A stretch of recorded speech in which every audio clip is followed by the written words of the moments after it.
Hello and welcome to an all-new Geek World Order video. Randy here, and today we're taking a look back at 2023. We're looking back at the figures that I thought were fun, were interesting, and just left a lasting impression. So here it is, guys. Here is our 2023, my favorite figures of 2023. My list isn't going to look like your list, and I'm only counting figures that I was only actually able to purchase during the year. So if I didn't buy it, it's not in consideration. There are some that I definitely wanted to buy. So you're not going to see Deathsaurus or 86 Commander Ultra Magnus. If I do end up buying Ultra Magnus, it'll be in 2024 because I have not seen the figure available.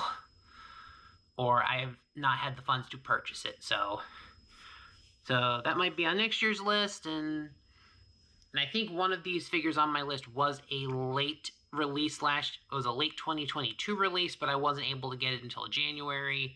But that's how it counts on my list because the figure was purchased in 2023. So that's how we're going with that today. So let's go ahead and take a look and start the list. All right, so let's start with an honorable mention before we get into the top 5 today. So coming in at the honorable mention was the Legacy Evolution G2 inspired the Toxitron Collection Jazz. So this figure is a reuse of the Studio Series 86 mold with some additional weapons, and they are very G1 or G2 inspired. The whole paint scheme of this is inspired by a G2 deco that never ended up being used. The figure was in production to use the Jazz mold with some other colors. This red and orange paint scheme. So this one was never used, but overall it's a great figure. I love the Studio Series 86 Jazz mold. And just the whole concept of this figure was kind of insane. And honestly, I'm kind of living for it.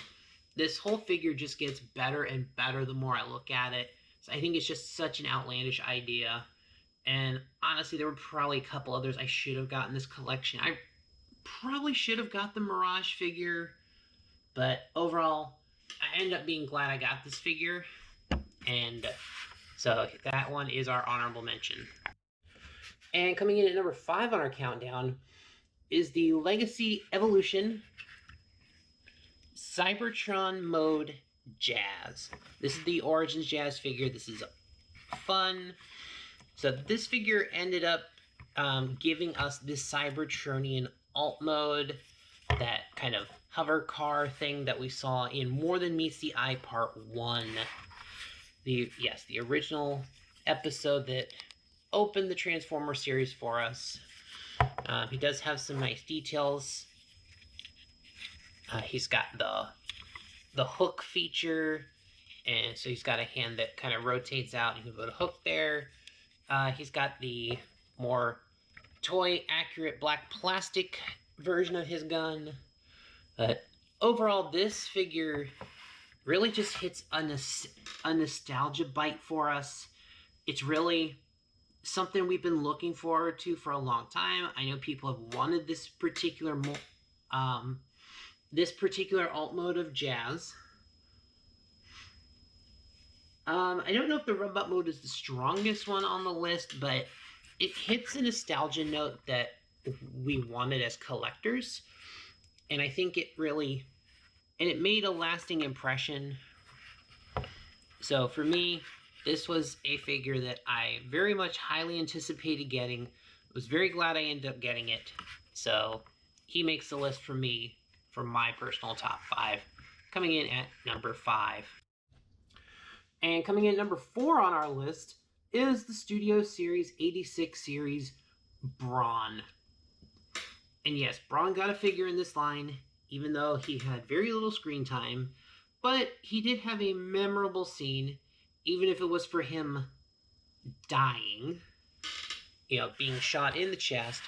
But overall, the mold is just fantastic. The details are phenomenal. It's got the little kind of nod to its, to his original form. where you can, but yeah, the legs unfold here, and there you go. You can kind of unfold the legs and kind of have a nod to the figure's original form, where he had these very, very lanky legs in his robot mode. But yeah, it really just captured the essence of Brawn with this figure. He is one of those more upsized. He's the lower end of a deluxe figure, but he has a little more engineering in his transformation. And overall, the details are nice. The head sculpt is phenomenal. He just looks like he stepped out of the G1 cartoon, even if he steps in for the final time. But overall, Brawn is a solid pick, and I'm putting him at number 4 on my list this year. All right, coming in at number 3 is Legacy Evolution Scraphook. And this might be a controversial pick, but overall, there's so much going on with this figure. I like the Junkion inspired colors here. It's got this really nice head sculpt.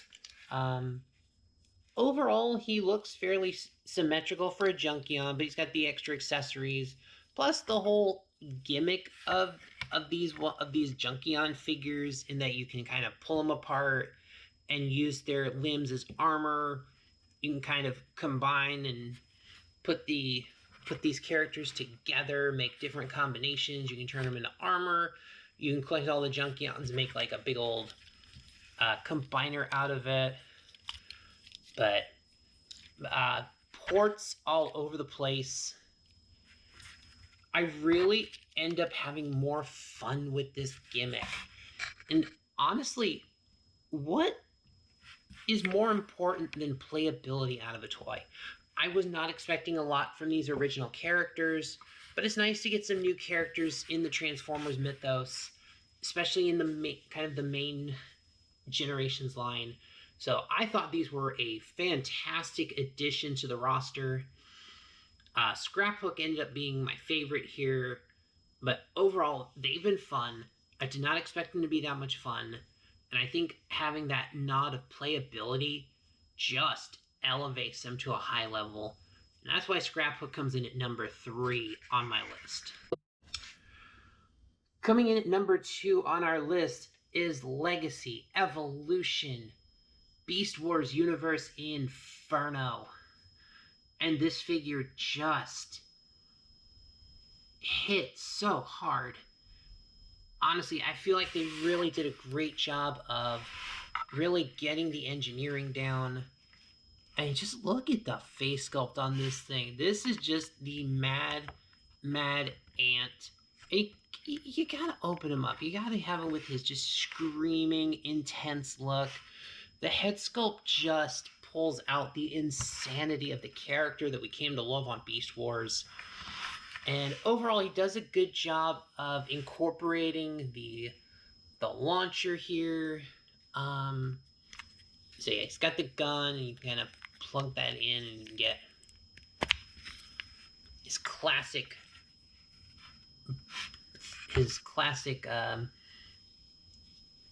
his back end launcher there. So, and then the weapon, it's just this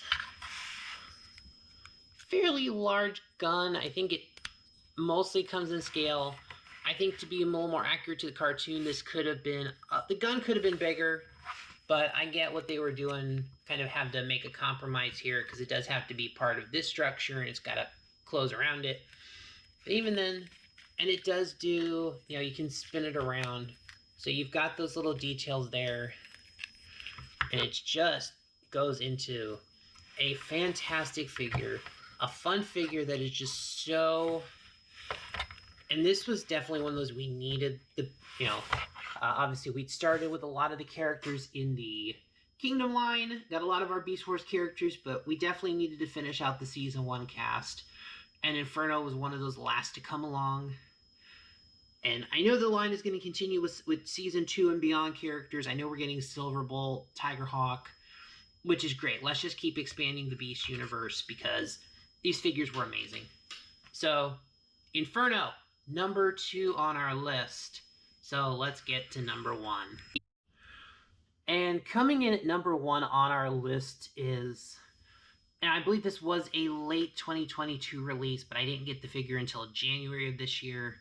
And it was one of the first figures I bought this year at all, but man, this is the Legacy Evolution Beast Wars Universe Transmetal 2, the Dragon Megatron, and this figure just rules.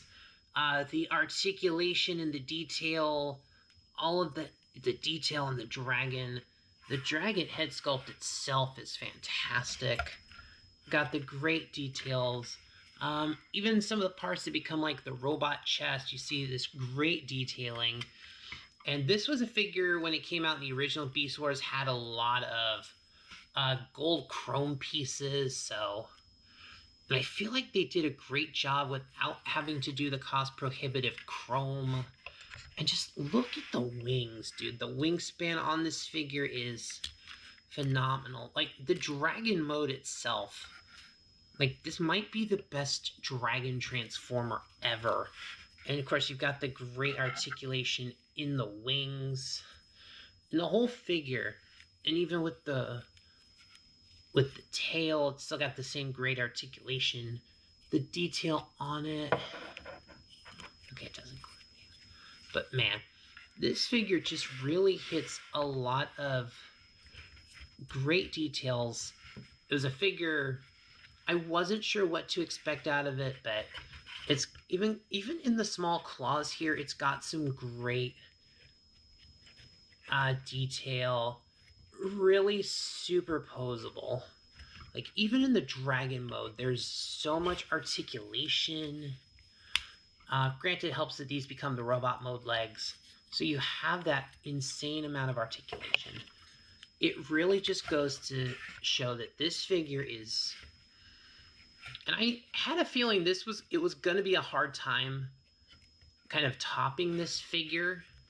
It is a leader class figure, so it had the room for the additional engineering, all of the articulation, just, you know, the individual blades of the dragon wings here. So there's so much you can do with it in terms of posability. You can really get those wings expanded out.